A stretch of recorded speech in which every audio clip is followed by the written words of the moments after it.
Tariff, tariff, tariff, tariff, tariff, tariff, tariff war, tariff war, tariff war. नमस्कार साथियों, आपका संघीय ज्योति संस्थान में बहुत बहुत स्वागत है, अभिनंदन है। आपने बहुत प्यार दिया है, आपके उसके लिए बहुत बहुत आभार है। आज कुछ विशेष प्रश्न हमारे पास में आए हैं, कुछ अलग से क्वेश्चन आए हैं जिनका संबंध हमारे गर्भधान संस्कार से तो नहीं है, पर हमारी ज़िंदगी से बहुत अधिक है। हमारी ज़िंदगी पर उसका प्रभाव बहुत अधिक पड़ने वाला है। उस प्रश्न को हमने ले लिया है और उस प्रश्न के विषय में हम आज बात भी करेंगे। प्रश्न है कि जो टैरिफ वार लगा है, जो अमेरिका और इंडिया के बीच में जो बात चल रही है, इसमें क्या होने की संभावनाएं हैं, ये इस विषय में बात करने की बात है। तो ये विषय काफ़ी लंबा है और काफ़ी लोग अपने अपने विचार रख रहे हैं। मैं इस विषय में सिर्फ आज दोनों नेताओं की, यानी कि ट्रंप की और मानने वाला अपने मोदी प्रधानमंत्री जी की कुंडली का केवल दशात्मक विश्लेषण करने का प्रयास करेंगे, क्योंकि कुंडली में बहुत कुछ होता है, सब चीज़ यहाँ पर आज नहीं ली जा सकती है। केवल दशा से संबंधित है, यहाँ पर हम बात करेंगे कि किसकी दशा क्या है और कितनी बलशाली है। जिसकी दशा अधिक बलशाली होगी वो आदमी इस क्षेत्र में अपना परचम लहराने में सफल होगा। बस इतनी सी बात यहाँ पर होगी आज, और उम्मीद करता हूँ ये विषय आपको अच्छा लगेगा। अगर हम ले लेते हैं कुंडिया के विषय में बात करते हैं।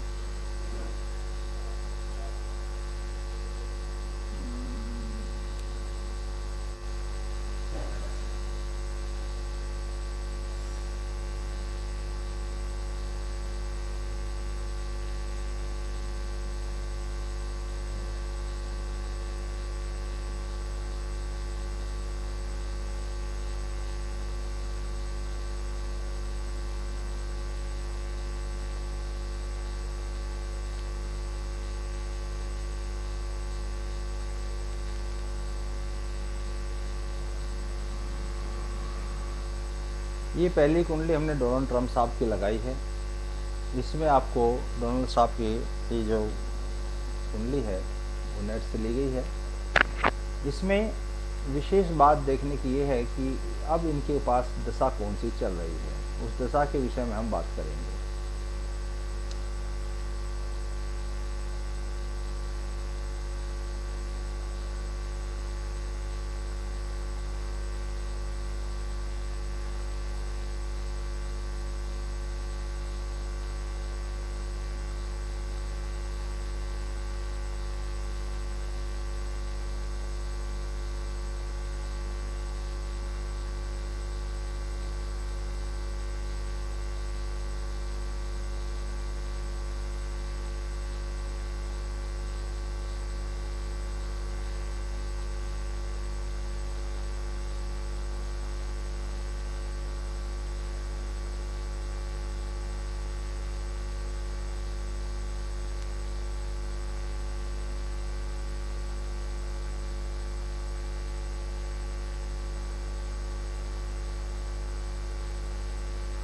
इन पर इस समय बृहस्पति देव की दशा चल रही है।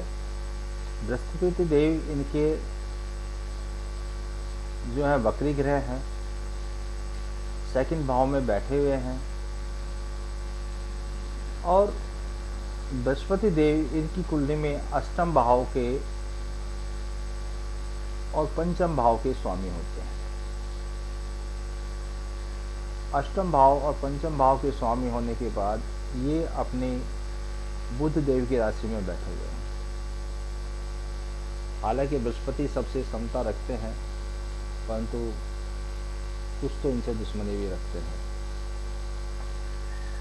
अब बृहस्पति देव को देखने से अगर हम देखेंगे इनका, तो सेकंड भाव में होके वो अपनी अष्टम भाव की राशि को देख रहे हैं, इस पर से बल प्रदान हो जाता है। परंतु ये वक्री हैं, अतः इनके यहाँ पर चेष्टा बल भी मिला हुआ है, और चेष्टा बल मिलने के कारण ये काफ़ी बलवान हो जाते हैं। जो इनको शासन सत्ता तक लेके आ गए हैं। इसके अलावा हमें देखना ये है कि इनको और क्या क्या मिला हुआ है बृहस्पति देव को। बृहस्पति देव पर जो अर्गला लगी हुई है उसको देख लेते हैं कि इसको क्या क्या अर्गला है। बृहस्पति देव पर कोई भी सीधी अर्गला नहीं लगी हुई है। बृहस्पति देव पर सभी अर्गलाएं जो हैं वो विपरीत अर्गला लगी हुई हैं इनके ऊपर। तो पहली अर्गला इन पे तीसरे भाव से लगती है और तीसरे भाव की अर्गला 11वें भाव से लगने के कारण कट जाती है, इसलिए ये अर्गला कार्य नहीं कर रही है, बिल्कुल भी कार्य नहीं कर रही है। इसके बाद में जो इनकी अर्गला आएगी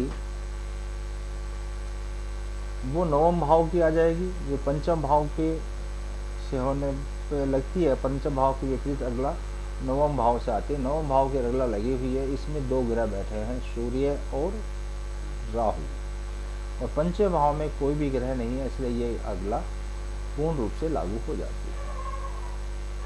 10वें भाव की अर्गला लगती है, तो 10वें भाव की जो अर्गला होती है वो भी विपरीत अर्गला है, क्योंकि चतुर्थ भाव से अर्गला लगती है।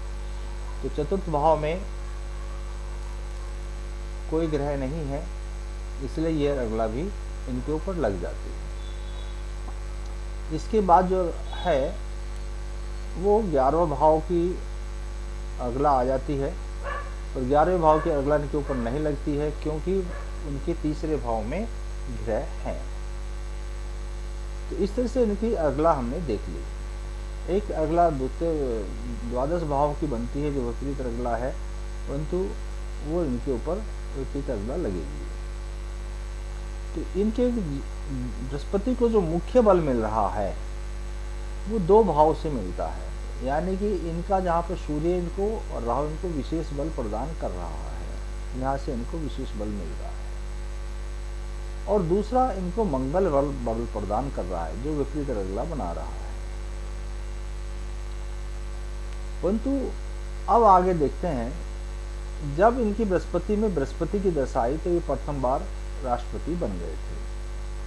परंतु जब बृहस्पति में बुध देव की अर्गला थी, बृहस्पति में जब पहले बृहस्पति में बृहस्पति की अंतर्दशा थी तो ये राष्ट्रपति बने। जब बृहस्पति में बुध देव की अंतर्दशा आई तो उस समय ये चुनाव हार गए थे, क्योंकि जो बुध है इसके ऊपर किसी भी तरह की अर्गला नहीं लगती है, और ये कुंडली के अंदर तीसरे और दूसरे भाव का स्वामी है, अर्थात त्रिसड़ाई का स्वामी बन जाता है। और त्रिसड़ाई का स्वामी होने के कारण ये जो है लाभ नहीं दे पा रहा है, इनको ये हानि उठानी पड़ी थी। उसके बाद में दोबारा से जब इनके ऊपर बृहस्पति में शुक्र की अंतर्दशा आई है, तो बृहस्पति में शुक्र की अंतर्दशा में ये दोबारा से अपने प्रेसिडेंट बने हैं, निर्वाचित हुए हैं। और इस स्थिति पे बृहस्पति देव पर तो सूर्य की अर्गला और राहु की अर्गला लगी हुई है, परंतु यहाँ पर जो शुक्रदेव हैं उनके ऊपर भी पंचम की अर्गला लगी हुई है, क्योंकि उनकी जो दूसरे भाव की अर्गला है वो तो द्वादश भाव से कट जाएगी, काम नहीं आएगी। तृतीय की अर्गला है वो एकादश से चली जाएगी, तो पंचम भाव की अर्गला इनके ऊपर लगी हुई है। इसलिए बृहस्पति देव को ऊपर अर्गला थी सूर्य और राहु की, इन्होंने बहुत बल प्रदान किया। शुक्र देव पर अर्गला लगी हुई है चंद्रमा और केतु से, इसने भी इनको बहुत बल प्रदान किया है, और इस तरह से इनका शासन कार्य चल रहा है। अब इन अर्गलाओं का और इन बल का हम देखते हैं कि क्या है। अब जो अर्गला एक ग्रह के कारण लगती है वो कनिष्ठ होती है, जो 2 की लगती है वो मध्यम होती है, और जो 3 या 3 से अधिक की लगती है तो वो उत्तम होती है। तो इनके ऊपर जो अर्गला लगी हुई है वो इस समय मध्यम चल रही हैं। बृहस्पति पर भी मध्यम है, और आपका जो शुक्रदेव है उनके ऊपर भी मध्यम अर्गला लगी हुई है। अब आगे देख लेते हैं कि इसका क्या प्रभाव पड़ने वाला है। प्रेसिडेंट साहब तो हैं, परंतु जो बृहस्पति देव हैं इस कुंडली के अंदर स्वयं अष्टम भाव के स्वामी हैं और पंचम भाव के स्वामी, जहाँ ज्ञान तो ये देंगे परंतु अचानक से हानि करने की क्षमता भी इनके अंदर है। जो प्रबल है, अष्टमेश है वो, इस बात का हमेशा ध्यान रखना चाहिए। तो उनको हानि कर देते हैं, यानी कि जो हानि होगी उसमें ऐसा लगेगा कि नहीं, मैं तो बहुत बुद्धिमत्ता से कार्य कर रहा हूँ, मेरे जैसा दूसरा आदमी कोई है ही नहीं। ये भी ध्यान रखें कि बृहस्पति किसी की सुनने वाला नहीं है, क्योंकि उसमें चेष्टा बल है, वो बकरी है, वो किसी की सुनेगा भी नहीं। ये ऐसी स्थिति में है। अब ये तो दशेश का वर्णन कर दिया कि दशेश किस तरह का, ज्ञान का कारक है, ज्ञान के भाव का स्वामी है, और उसी साथ में वो अष्टमेश भी है, अष्टम भाव के भी गुण उसके अंदर मौजूद हैं, और द्वितीय भाव में बैठा हुआ है, अर्थात फाइनेंस पर बैठा हुआ है। द्वितीय भाव मतलब फाइनेंस के ऊपर बैठा हुआ है, जहाँ से पूरे देश का फाइनेंस कंट्रोल होना है, वहाँ पर ये बैठा हुआ है। अब ये सुनने वाला किसी की है नहीं। इसके बाद में ये तो दशेश का हो गया, दशेश में जो निर्णय लेने वो लेने ही लेने हैं।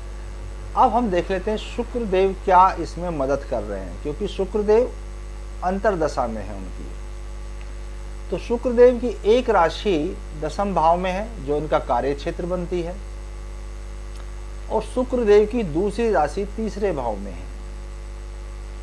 तो तीसरे भाव की जो राशि है त्रिसड़ाय के अंदर है, जो इनको हानि पहुंचाएगी, और हानि भी वो हानि पराक्रम वाली हानि है, जिसमें वो हानि बोलने के कारण होगी, वो हानि उनको अपना अहम दिखाने के कारण होगी, वो हानि इनको घमंड के कारण होगी। यहाँ पर ये अपना वर्चस्व हासिल करना चाहेंगे, पराक्रम का घर है ये इनका, वो शुक्र इनको दे रहा है।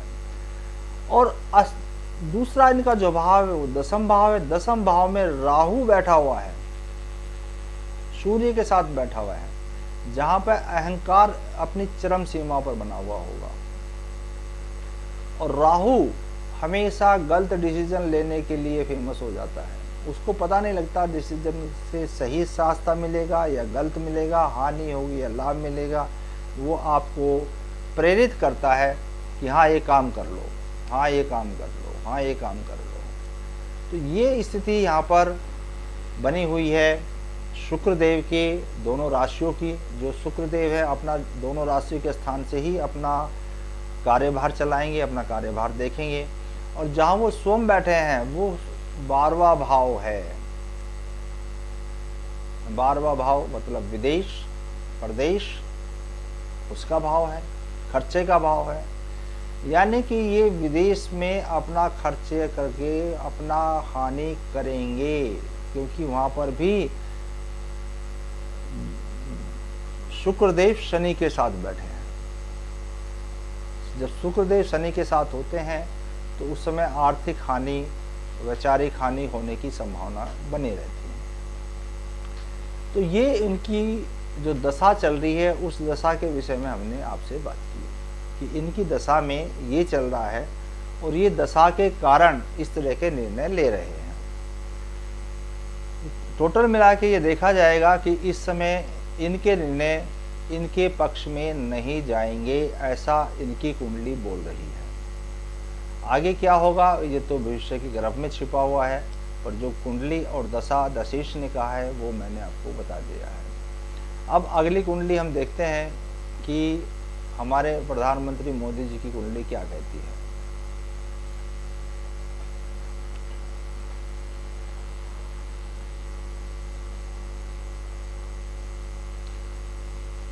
इसमें आपको जो डोनाल्ड ट्रंप की कुंडली है आप देखेंगे, उसमें लगभग आपको ऐसा आइडिया हो जाएगा देखने से कि इनके रिश्ते इस समय सभी जगह खराब होते चले जाएंगे, क्योंकि इनकी दशा ही इस भांति की बनी हुई है।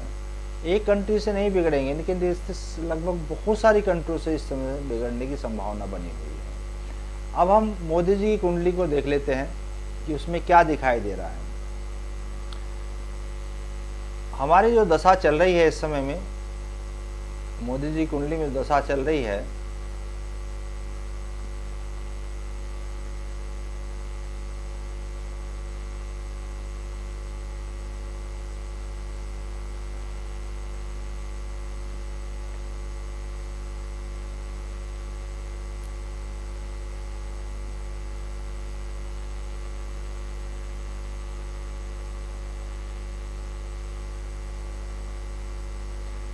वो शनिदेव की चल रही है और केतु की चल रही है। शनिदेव की महादशा केतु की अंतर्दशा है, तो इनका भी हम जरा अवलोकन कर लेते हैं। शनि इनकी कुंडली के अंदर परम योग कारक है, बहुत बड़ा योग कारक है, क्योंकि इनका एक जो घर है वो चतुर्थ भाव में है, जो सुख को और प्रजा को इंडिकेट करता है, और दूसरा भाव जो है उनका पंचम में है, जो ज्ञान का भाव है। तो शनि देव के पास में जो दो घर हैं वो सुख पंचम, चतुर्थ और पंचम है इनकी कुंडली के, जो बहुत अच्छी स्थिति में है, इसलिए परम सुख कारक है, परम योग कारक है। परम योग कारक का अर्थ है वो सभी ग्रहों को अपने आगे कार्य करने के लिए मजबूर करने की क्षमता रखता है, उसकी इनकी दशा चल रही है। दूसरी चीज देखते हैं कि ये योग कारक ग्रह लग्नेश के साथ बैठा हुआ है तो शुक्र और शनि अच्छे युक्ति नहीं है, परंतु यहाँ पर बहुत अच्छी युक्ति हो गई है, क्योंकि ये लग्नेश है, पंचमेश है, चतुरेश है, ये बहुत अच्छी युक्ति अपने आप में बन जाती है। और शुक्रदेव यहाँ पर अष्टमेश भी हैं, परंतु जब शुक्रदेव की एक लग्नेश होते हैं तो उन पर अष्टमेश का दोष नहीं लगता है, तो इसलिए यहाँ पर केवल ये लग्नेश होके कार्य करेंगे, इन पर अष्टमेश का कोई भी प्रभाव यहाँ पर नहीं आएगा। ये अपने आप में एक बहुत बड़ा योग हो गया है कि एक परम योग कारक की युक्ति लग्नेश से है, तो ये बहुत महाबली हो गए हैं। महाबली मतलब महाबली हो गए हैं, अब इनके आगे किसी को रुकना असंभव है। ऊपर से इनको वक्री बृहस्पति देख रहा है, यानी कि ज्ञान का देवता स्वयं उनको देख रहा है, ज्ञान प्रदान कर रहा है, और वो भी कैसा, जो चेष्ट बली है, बहुत बल है इसके अंदर, वो उसको देख रहा है। इनके ज्ञान की सीमा की भी अपरंपार है, इनके निर्णय अचंभित करने वाले होंगे, अचंभित मतलब अचंभित, और बहुत साहसिक होंगे, बहुत ही साहसिक होंगे, जिसमें आपको कई बार तो डाउट होगा भाई ऐसे कैसे हो रहा है, परंतु वो घटना वैसी की वैसी घटती चली जाएंगी, इनके निर्णय में कोई त्रुटि होने की संभावना नहीं बची है अब, क्योंकि इनका योग बहुत बली हो गया है। अब इसके आगे देख लेते हैं कि इनका जो अंतर्दशेष है उसकी क्या स्थिति है। हमारे पास महादशेष बहुत बलशाली है, अब इस महादशेष के आगे किसी की आगे नहीं चलेगी, ये हमें पता लग गया है। अब जो इनके अंतर्दशेष है वो है केतु महाराज। केतु महाराज, अभी मैं पहले शनि महाराज की ओर व्याख्या कर देते हैं। ये शनि महाराज जो है बैठे हुए हैं 11वें भाव में, और परम योग कारक होकर बैठे हुए हैं। इनके ऊपर जो अर्गला लगी है द्वितीय भाव में, उसमें 3 ग्रह हैं, 3 ग्रहों की अर्गला है, यानी कि ये अर्गला अपने आप में महाबली है, उच्चतम अर्गला है। 3 तरह की अर्गला बताई थी मैंने आपने, कनिष्ठ, मध्यम और उत्तम। ये उत्तम अर्गला इनको लगी हुई है, तो सोने पे सुहागा हो गया है। अब अगली बार जो अर्गला है 3, 4, 5, 5वें घर की अर्गला इनको ऊपर लगी हुई है, वहां पर 2 ग्रह बैठे हुए हैं। तो इस शनिदेव के पास में 5 ग्रहों की अर्गला है, जो अपने आप में बहुत बड़ी बात है। इस शनि पहले बली था, लग्नेश से मिला और बली हो गया, बृहस्पति से मिला और बली हो गया और 5 ग्रहों की अगला लग गई है इसके ऊपर। इसके निर्णय में त्रुटि होने की कोई संभावना ही शेष नहीं है, अब कोई संभावना ही नहीं है किसी भी तरह से। और मैं तो अभी ऐसा लग रहा है कि इससे आगे इनका विश्लेषण करना सूर्य को दिया दिखाने के भांति हो जाएगा, क्योंकि जिसके पास में इतना बल हो, जिसके ग्रहों में इतना बल हो, उसको कोई क्या पछाड़ेगा दुनिया के अंदर, उसको कोई कुछ नहीं कर सकता, उस देश का कोई बाल बांका नहीं कर सकता है। केतु को देख लेते हैं। केतु इनकी कुंडली में बैठा हुआ है 12वें भाव में, जो केतु का अच्छा भाव होता है। केतु यहाँ पर बहुत अच्छे फल देता है हमेशा। और केतु के ऊपर भी 3रे भाव से 2 ग्रह की अगला लग गई है, विपरीत अगला लगी हुई है, क्योंकि केतु से 11वें भाव में कोई ग्रह नहीं है, तो विपरीत अगला लगी हुई है। और इसके ऊपर कोई अगला नहीं लगी हुई है। और केतु के साथ में जो उसको बल प्रदान कर रहे हैं, केतु के पास में यहाँ पर केतु और राहु में गुण होता है कि वो जिस ग्रह के साथ होते हैं उस ग्रह का जैसा ही व्यवहार करते हैं, उस ग्रह का जैसे ही गुण उनमें आ जाते हैं। तो केतु के अंदर सूर्य जैसा तेज और बुध जैसी बुद्धि विद्यमान है। यानी कि केतु भी, अर्थात ये हुआ केतु जो है इनका महाबली है इस समय में। अगला अलग से है, तेज सूर्य के माफिक है केतु का, और बुद्धि जो है बुध ग्रह के माफिक है केतु की। जबकि केतु में दिमाग नहीं होता, परंतु यहाँ इसको ये सब चीजें प्रदान हो गई हैं। तो अब आप देखिए कि एक महादशेष के पास इतना बलशाली है, और जो उसका अंतर्दशेष है वो भी बहुत बलशाली है। इसलिए अब इस जो घटना घटने वाली घटनाक्रम चलेगा, उसमें निश्चित रूप से भारत एक बहुत शक्तिशाली बन के उभरेगा।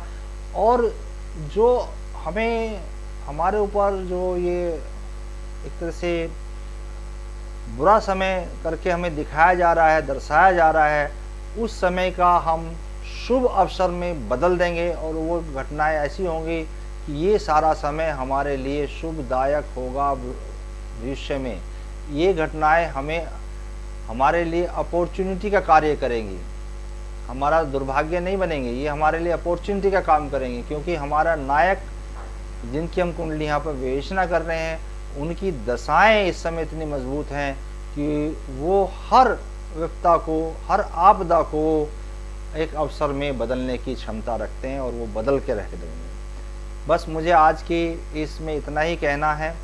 जो मेरे से आग्रह किया गया था, मैंने उसका पूर्ण विश्लेषण करने का प्रयास किया है। आशा है ये वीडियो आपको पसंद आएगा। पसंद आए तो आगे इसको शेयर कीजिए, लाइक कीजिए और प्रचार प्रसार कीजिए। फिर मिलेंगे अगले वीडियो में, जहाँ पर हम लोग दोबारा से गर्भधारण मुहूर्त की बात करेंगे कि ऐसे ऐसे महानायक अगर हमें अपने घर में उत्पन्न करने हों तो क्या यत्न किए जाएं, क्या जतन किए जाएं, और किस समय हम, मतलब इनके लिए हमें जो मासिक गर्भधारण मुहूर्त निकालते हैं उससे कार्य नहीं चलेगा। इनके लिए व्यक्तिगत रूप से गर्भधारण का मुहूर्त निकाला जाएगा, और वो मुहूर्त में जब गर्भधारण करेंगे तो ऐसे ऐसे महान विभूतियाँ हमारे यहाँ भी जन्म ले सकती हैं।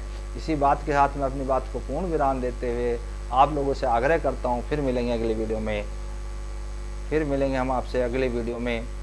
नमस्कार साथियों, नमस्कार, आपका बहुत बहुत आभार।